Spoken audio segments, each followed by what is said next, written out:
So I'd like to see if we can finish the Kuntris by our break, which is Tisha B'Av. Hopefully we'll be celebrating with Mashiach Yerushalayim. But one way or the other, I'd like to finish it. So let's go right to the text, page 61, chapter 11. So now, yes. You have to turn on your camera, please. It's on sneeze mode. Right. Okay. Thank you. There you go. Okay, so let's go to page 61, chapter Yud Aleph. Now, after the Rebbe explained to us the four different interpretations of Modeh Ani based on Pshat, Remesh, Drush, and Soid, he comes now to explain what is Chasidus's explanation. Let's read inside, learn inside. Hapira now the previous explanation. Shalpi Dalet Chelki Pshat Remesh Drush Soid, that they're based on the four sections of Torah. How to understand Torah: the simple, the hint, the homiletic, the drush sermon, Soid, the esoteric, the kabbalistic, which correspond to the four levels within each Jew's soul: nefesh, ruach, neshama, chayim, shebat Torah, within the Torah, mevayir yonim protium. This explains specifics. Be'erech, if you compare it, if it's compared to haklal gadol, to the general rule, shebazeh, in comparison to the general rule of Modeh Ani, which is going to say in a moment, all these four are specifics. B'haydo de Modeh Ani. What is the general rule of Modeh Ani? It's not about the resurrection. It's not about the Kabbalistic, about Malchus, the Melech Chai V'Kaya, Malchus and Yesod, and all that. It's very simple. Give thanks. Hayda, be thankful. God returned, restored the neshama to you. Be thankful. Chasidus comes along.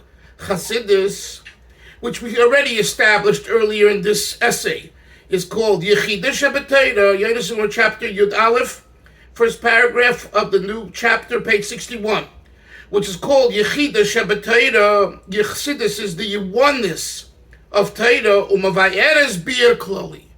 Chasidus gives us a general interpretation, a general explanation, not a specific one. And what does Chasidus explain? Mevayeres es hanekuda ha'atzmis. Chasidus explains the essential point, asher b'Modeh Ani, within Modeh Ani, haba mepchinas ha'yechida sheba'adam, which comes from the Yechida, the oneness of man. And he explains. Haber al Piteres Chasidus al Modeh Ani, second paragraph, page 61. The explanation that Chasidus gives to Modeh Ani, who, and here it is, Hascholosei shall say that ayoyim, the beginning of each day, who b'Modeh Ani, it's with Modeh Ani. Sha'imir Moisei Kaidim Tilas Yodayim. We say it before we wash our hands, as we discussed at length. Which means, Afila b'Yodayim Tmeis, even if you have spiritually contaminated hands, because you didn't wash Negelvasi yet. How could it be that we say Modeh Ani with the spiritual impurity on our body? Because all the impurities of the world, Yehudi cannot defile the Modeh Ani of any and every Yid. It doesn't impact it. It can't touch it. Efsher, turn to page 63, it's possible that a Jew is missing this issue or that issue. But the Modeh Ani, Shaloi, within every Jew, Nishar Tomid B'Shleimus, is always pristine and complete. And this is, everyone knows, the basic idea. One second, this is the basic idea that the neshama, in its pure, pristine state, is flawless, is exceptional, is beyond the whole category of Tumah and Tara. When we say Tumah and Tara, when we say purity, laws of purity and laws of impurity, we're already talking about a specific place within the soul, within the neshama. What we're learning now is that Chasidus says that the Modeh Ani of a Jew transcends all of those specific places. It is what we call the Jew, the Yehudi. That's why Mordechai is called in the Megillah Ish Yehudi. Even though he was from the tribe of Benjamin, Binyamin, he's called Ish Yehudi. Why? Because he represents Yehudi. Yes, sir. So the Modeh Ani Nishar Tamid B'Shleimus, even if he doesn't know it. Correct. Let me ask you, if you don't know that during the day you won the lottery, did you still win the lottery? Yes? You yet don't know it. Hopefully you'll find out sooner than later. In other words, the fact that we don't know, or more so, the fact that there is schmutz on our, we got into schmutz, we messed up. The Rebbe says, yes, I understand you messed up, but that's a particular part of your being. Your essence doesn't have any schmutz. And if you think about this thought, this isn't, it's a chidush of Chasidus. It is, but it isn't. In other words, this is the essence of tshuva. How can you do tshuva if you made damage? And the answer is, there's part of ourselves that never has damage on it. And it's from there that you're doing tshuva. And the Alter Rebbe explains this, by the way, and he gets us a tshuva at length. There is that part of tshuva for this sin and that sin, karis, misa b'dei shamayim, this and that. And it's all important and it's all true. But then, if a yid reaches a part, right? What is the word tshuva? B'shaita chadu b'riga chadu. In a moment, Rabbi Elazar ben Dodaya, the Gemara that's brought, the biggest sinner on earth, the Gemara says, Lahavdil, the Wilt Chamberlain, the famous basketball star, bragged about, excuse the expression, sleeping around with 1,000 women, right?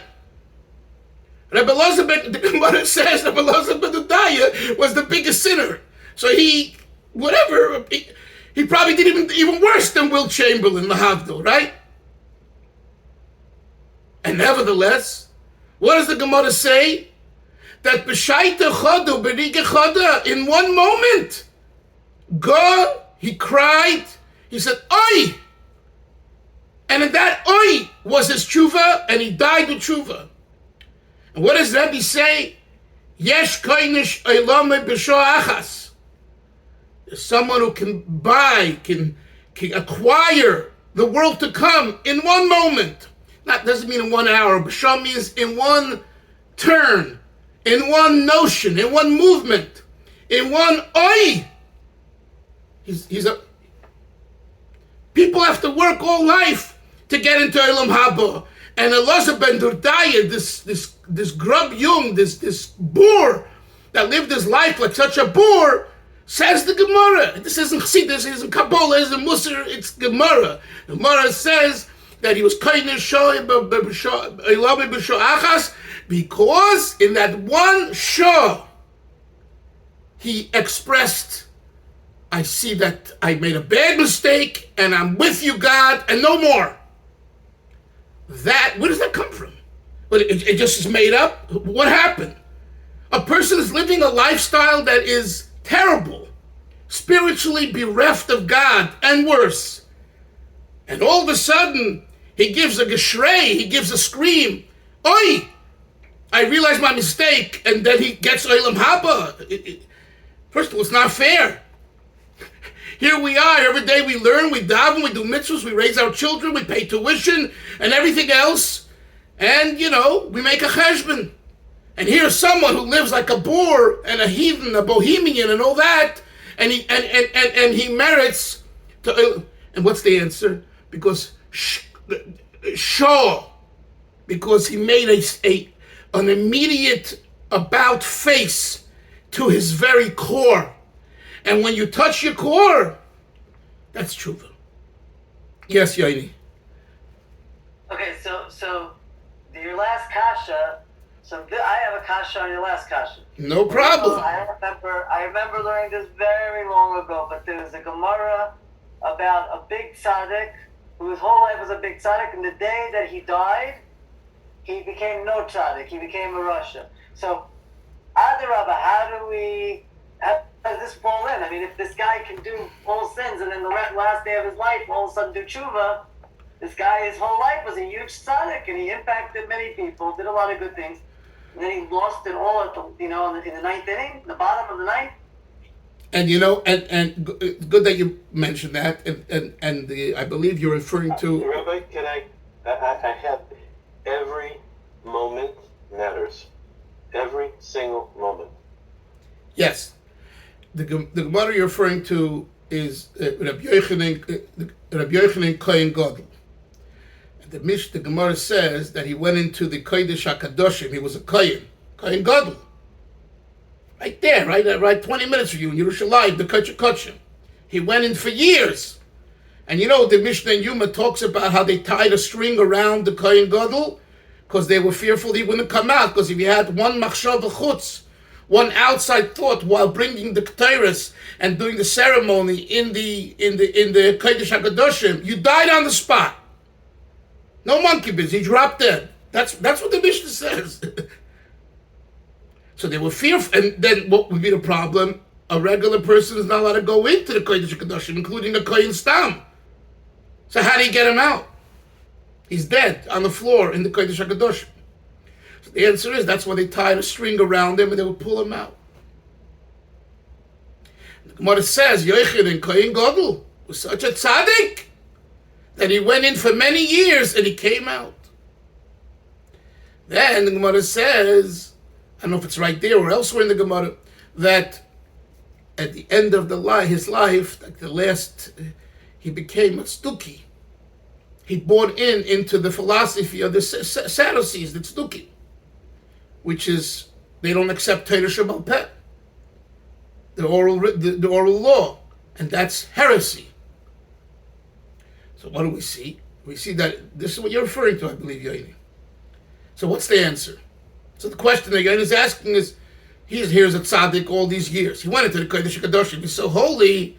How is it that at the end, in one moment, he goofs up? So the Isser says, Isser is confirming that that's the case. The question is, how does that work?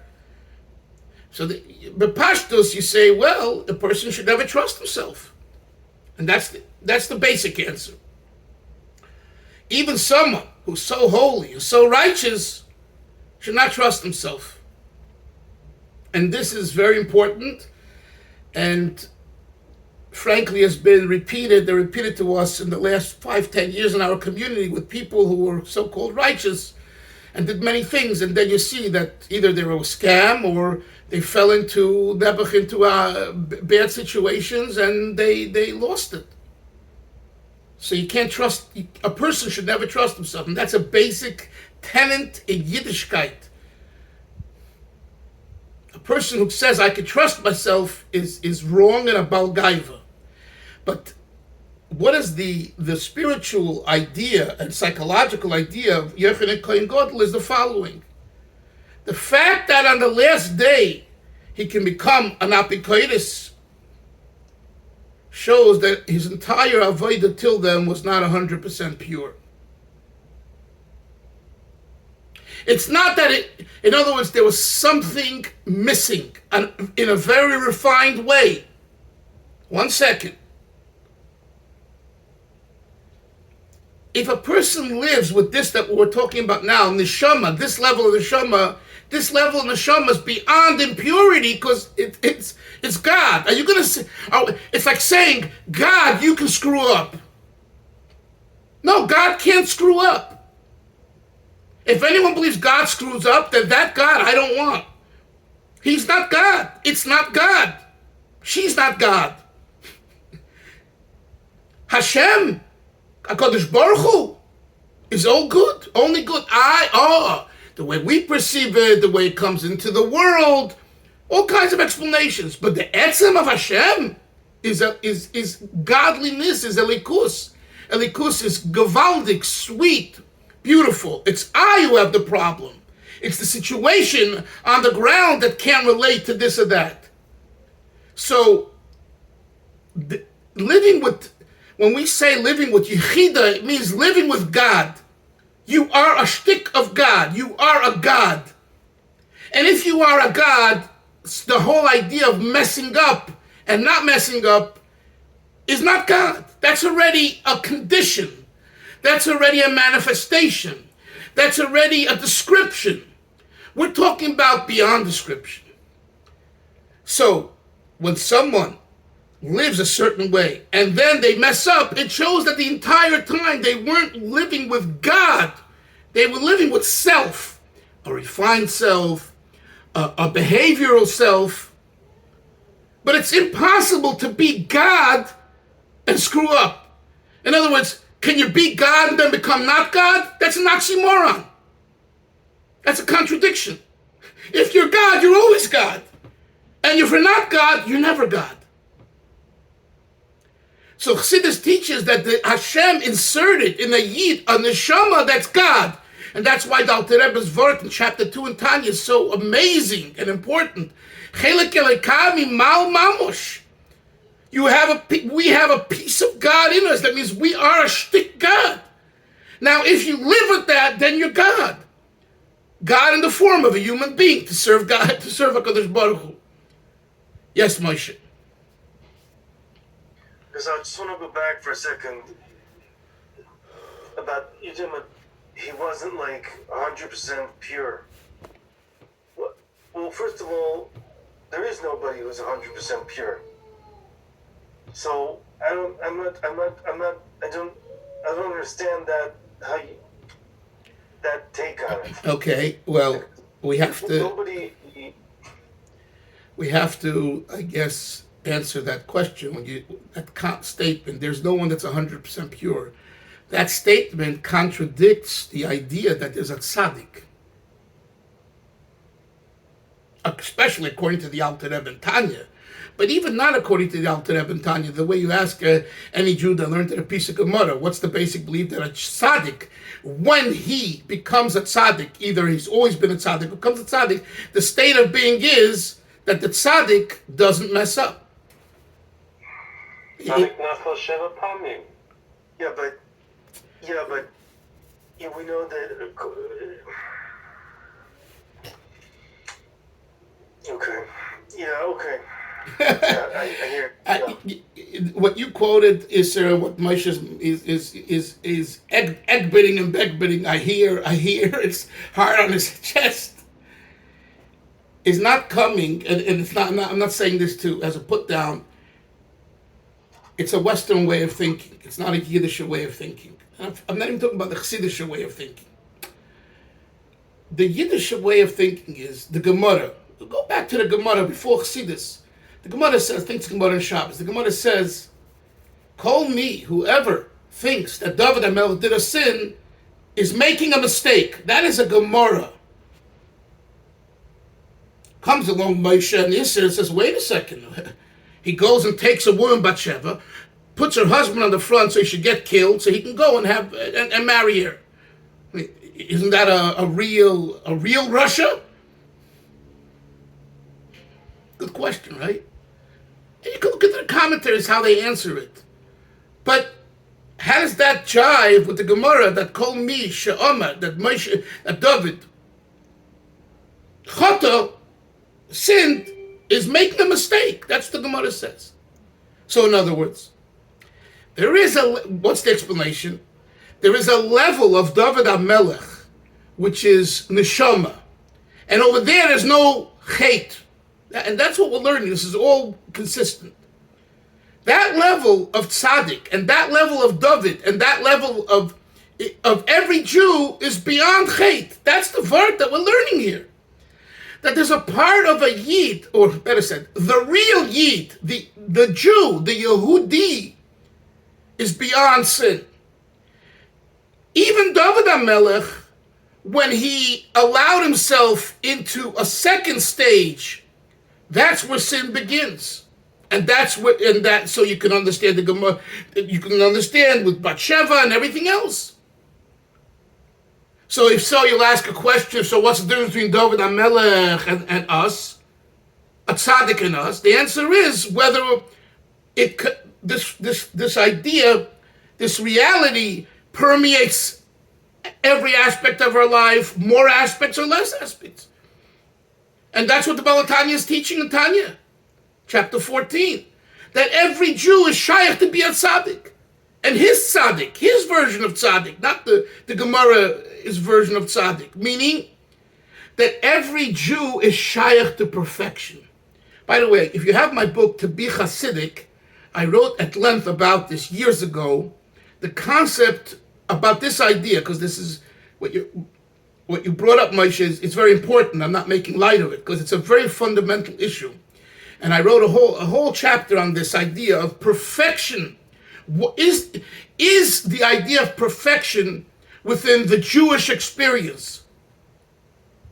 And what is the idea of perfection? So this is a topic that needs to be, thought about, learned about, and thought about. And I'm giving it here just bekitzer. Bekitzer, it's this level of the Shema, Yechida. So the tzaddik lives Yechida. So Moshe, when you ask about, like you made the statement, every person, goofs up.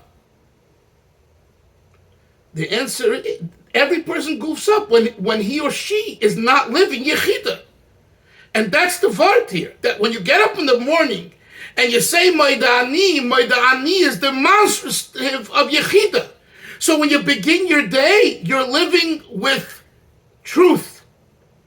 The issue is what happens throughout the day, where you put this truth into the background and you go on with your day, and the day is the way the day is. But that's the vart, that in the morning when you get up, you have a Yechida experience. Now, it's up to us every day to take that Yechida experience, which is in us, and actualize it and bring it throughout the day. Let's continue inside. Anyway, it needs a lot of thought, more thought, but this is part of the discussion, so this was good. Let's continue. And he says now, we're on page 63. V'inyan zeh, second paragraph. V'inyan zeh hu mitzad ha-Yechida davke. This idea comes specifically because of Yechida. And he explains. Bedalet ha-bchinas nefesh u'chudasham ha-chaya, those four levels, shayachin ha-pgam gam tuma. There, Moshe, the concept of a blemish or even spiritual contamination, Avram, is possible. Avo, mitzad ha-Yechida sheb'neshama. From the perspective of Yechida within the soul, shemiyuchedes, the word Yechida means it's united, tamid, constantly, ba'atzmusa yizbarach, with the essence of God, ein shayach. Look at the words here. Ein shayach means it's not possible. You understand? Not that it doesn't happen. It's not possible. Kol pagam betuma, any kind of blemish and spiritual contamination, chas v'shalom, v'nishter tomid b'shlei musay, and the Jew remains completely, always in their complete state.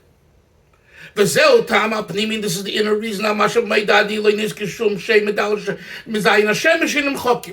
why is it that in the Modeh Ani Hillel we don't say one of God's names, one of the 7 names that you're not allowed to erase? And the explanation is, since Modeh Ani comes with the perspective of oneness Yechida, etzem haneshama, the essence of the soul, the acknowledgement that the essence of the soul has for God is for the essence of God, the loy itus b'shem, that cannot be grasped in any name. Yankel, Moshe, Isser, Yoini, Hillel, Velvul, Avram, Yonason, Chaim. Very nice. It's all names. That's only a name. An important name. There's something that's beyond a name is for you and I to call each other. There's something beyond the name, the essence. What we're learning over here is even the names of Hashem, the 7 names of God, which Einim Mechokim, and how to erase them. They're holy. Nevertheless, it's still a shame. Told you the story. Mendel Futterfass comes out of Chernovitz after 9 years in hard labor in Siberia. He's now in England. He goes on the street. He says a Jew. Yeah, he says tefillin. He doesn't speak a word of English. The guy looks at him like I wasn't when someone's home the other day, and there was a person who helps clean the house, didn't understand Spanish, didn't understand a word. Just looks at me and looks, and I look at her, and I'm trying to be right. So Mendel shows the man the tefillin, and the guy's looking. So he knew one English word. He knew you. Says, you tefillin, I tefillin. He rolls his arm up, he puts tefillin on him. Nothing needs to be said. Nothing needs to be said. Anything that would have been said would have messed up the situation because he wasn't interested in tefillin. He didn't know about tefillin and all that. He touches the heart. He touches the neshama, the nekudah. He puts the tefillin on. Let's continue. Says yes. Yes. Excuse me, but this issue of the essence being beyond a name. Yeah. So obviously a name is composed of letters. Yeah. So is this connected to the idea of a niggin is like beyond, it has no beyond constraints? Yes. And it's no words. Yeah. Same idea. The same idea. That a niggin without words touches deeper in the soul than a niggin with words, because the niggin with words is limited to the words. Correct. Good example, Moshe. That's why this explanation that we just said, that Modeh Ani transcends definitions and conditions and touches the essence, which is pure, says the Rebbe, that's why this explanation about Modeh Ani is specifically Chasidus. Not in Kabbalah, not in Drush, not in Remez, and not in Pshat. Why? Ki adalet chalok im Pshat Remez Drusoid, mikiven shein yonim heim, nefesh ruch neshama chaya shebetoyde, since they speak about the 4 levels that are already descriptive. Action, spirit, intellect, and will, eina mevarim, in bold, they do not truly explain Inyan Yechida, the concept of oneness. Top of page 65.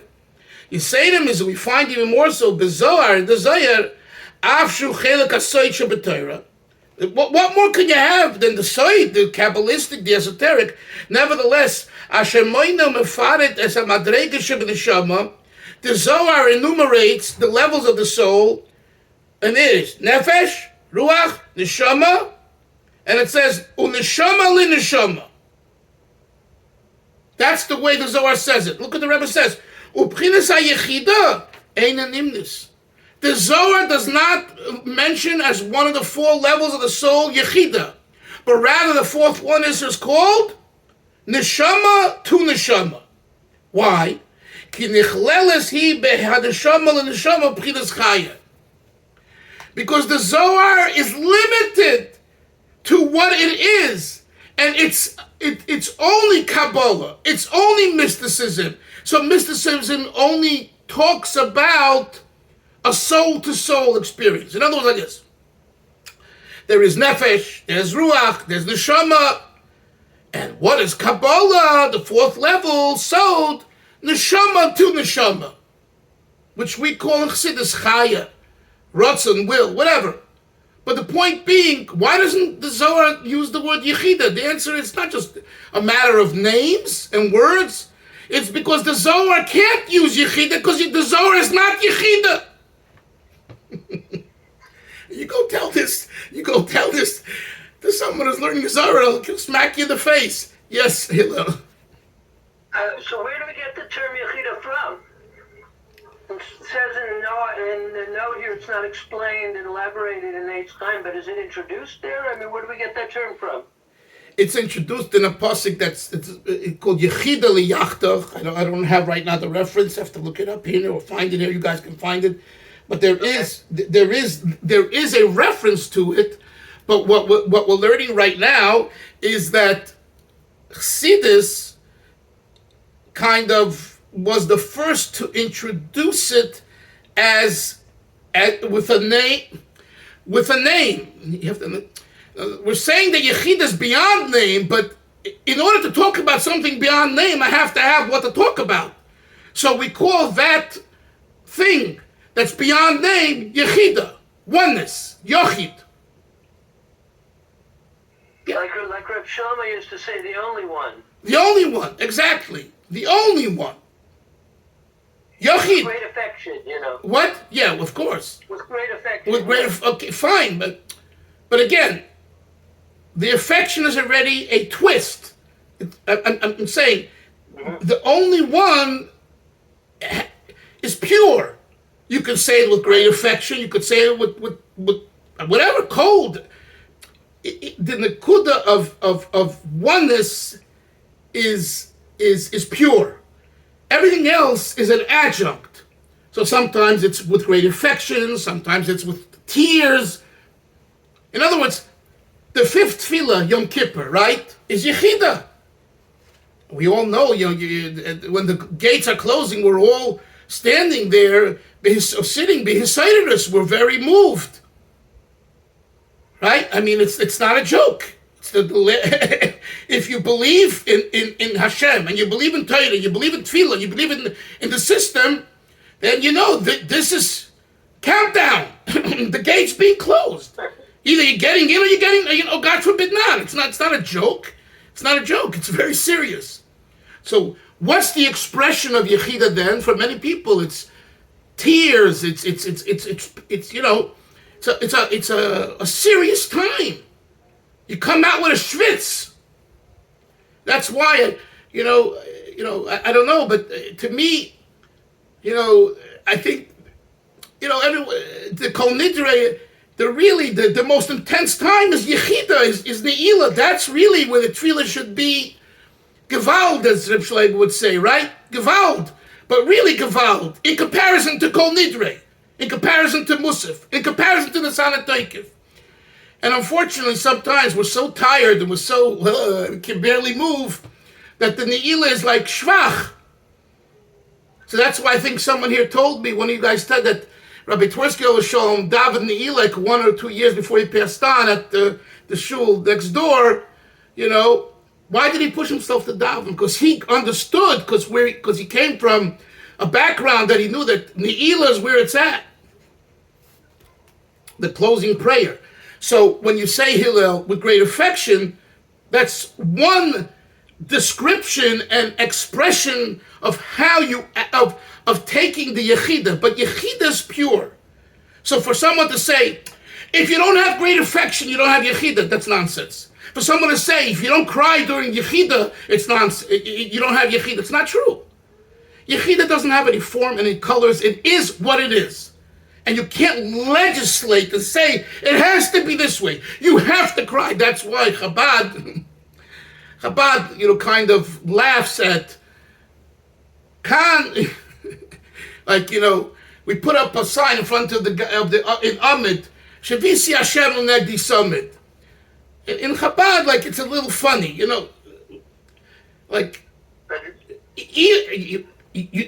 need a sign to remind you. If you need a sign to remind you, it's bad, you're in trouble. We do it because that's the way it's done. But okay, now I want you all to cry. I want you now to rise. And we do this. We do this because we need instruction, and the art school and the Chabad said that I understand because people don't know. But we're talking about when you reach a certain point in Avodas Hashem, if anyone needs to tell you, here you have to laugh and here you have to cry, you're still not there. Let's put it that way. You're still not there. This is spontaneous. This is not, it's Rosh Hashanah. If I don't shed a tear today, maybe I can make up with it on Yom Kippur. It's that's not the way it works. If you're in the mode of Rosh Hashanah and Yom Kippur, it's going to touch you. That's all. And so it's not about get to the essence of the experience. you're not going to get an extra brownie point because you forced yourself to tear. I told you there was something that would say that's called crocodile tears. And worse, which I don't want to say on being recorded. You know, it's like, come on, you're a kvetch? Kvetch somewhere else. You don't kvetch when you daven. Davening is not about kvetching. Davening is about neshama. Davening is soul. And if the soul comes to the realization that, where am I? I'm so far. And I want to be closer. It has a yearning. It has a longing. It has a... Oh, it's a different experience. Let me just conclude here. Aval b'chsidus, Yechida shebetayra mevuer. And thank you, Hilla, for bringing that up, because that was a good point you made. Aval b'chsidus, and chsidus, which is the Yechida shebetayra, it's explained, uvarucha. The Rebbe adds the word uvarucha, and at great length, it's explained in Yonah shel Yechida. The idea of Yechida.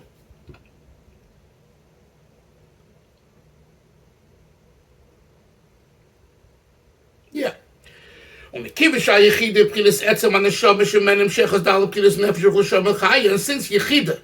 is the essence of the neshama, that from which the other four levels come, so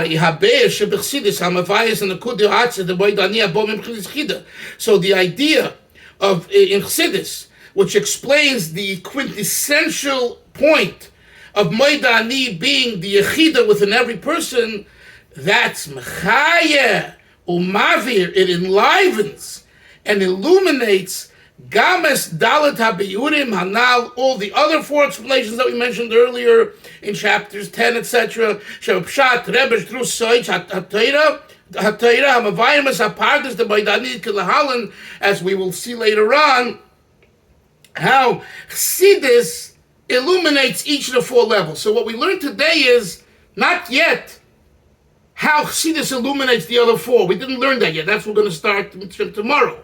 What we learned today is what is the Modeh Ani way of looking at Modeh Ani al pi Chasidus, and that's Yechida. So and what is that? That you can't contaminate it, and that's why it's beyond contamination. That's why you say it before you wash Negelwasser. And if you think about it, Velvel, it's what we say, enigmatic. Why is it enigmatic? Surprising. Because since when do we say a tefillah before we're pure? We wash our hands. Throughout the day, we're always washing our hands, right? OCD, washing the hands for this, and washing the hands for this. Washing the hands. And here is the one time that we say a prayer without Hashem's name, but it's still a prayer before we wash our hands. And that's what we learned today. Because it's specifically done that way to show that even if you didn't wash your hands, even if you're not pure, outwardly, your neshama inside is pure, and that's what and that's how you begin your day. So practically, what does that mean? The way we need to look at ourselves and our other Yidden, our family included, is pure. And this is not easy. To look to that deep down, everyone is pure, and to believe it and to live it. And when you do that, and I keep on reading from the Rebbe how people came over to him and they said, this is no good, and that's no good, and he's no good, and she's no good. And the Rebbe bounces always back like, hey, like, first of all, he doesn't say this, but like, you think I don't know? What was the expression? The Brooklyn Bridge wasn't created over the night, right? Come on. But that's not the way to look at a situation. We know we have problems. We know we have difficulties. Find the good. Look for the good. And if that will be your attitude, things will be so good. Things will be so good because you change your way you think. And all of us growing up in different homes and different communities and different cultures and living now in different places, the impact from the community and the family and the culture many times convolutes things. It makes you believe that it's bad. He's bad, she's bad, this shul's no good, on and on and on. And this is a training when you learn Chasidus. And that's why it's never, learning never ends, like they say in camp, Yoni, right? Learning never ends when it's time to finish learning and go play sports. Chasidus never ends. Chasidus never ends. Chasidus never ends. Why? Because this idea of looking upon yourself with good and at others is a daily activity. A daily activity. I told you, Reb Chaim Sholem Deitch from Yerushalayim was a mashpia to thousands of people, right? And you would think that it's all rosy. He comes to Bet Shemesh. I heard this at a Fabrengen Chavdalat Shem Tavis at the shul in the other area. And it was a packed room, and he said to everybody, guys, if I get up in the morning and I think about myself and my family and my situation, it's not great. You know, and I'm telling you, he's really a cut above. I'm telling you. Besides a massive Talmud Chacham, he's really refined himself. He davens for hours. He's really a refined person. And he says about himself, if I start thinking about the situation, I get very morbid. You know, this grandkid doesn't have parnasa, this grandkid has a divorce, whatever. I'm not saying that, I'm just saying. But he says, when I think about what can I do for someone else, and I take away thinking about myself and focus, I become very happy. This Yid learned another Maimon, another piece of Gemara, put on tefillin, gave tzedakah, and I was able to facilitate and help in that way. From that you have simcha. And everyone here has that and should make that a point. And this needs to be shared with children and grandchildren, family, to think positive. And the famous words that Rebbe always says to the biggest rabbis and biggest shluchim, he said, I just read yesterday, he says, when will already be the time that you will tracht gut with sein gut? And he's writing this to one of his shluchim, one of his boys, one of his emissaries, one of his soldiers. But he complained a little bit about this or that. And the Rebbe said, stop. When will you start thinking positive? You know? I'm talking to myself. And it's not easy. See, anyone says that's easy, they're a liar. They're real. I mean, you have an individual here, there, that by them it's easy. But for the average person, it's not easy. Because we see the black hole. We see the darkness. We see the problem. We see the negativity. We don't see the elikus. We don't see the neshama. Shabbos, I was learning a Maimon, the previous Rebbe, he says, when you live and you experience the neshama, he says there it's all good. That's all you. So we have to rise to live with neshama. Chevra, have a great day. I'll see everyone tomorrow. B'Tashem. Sei gesund. Bye-bye. Yeah.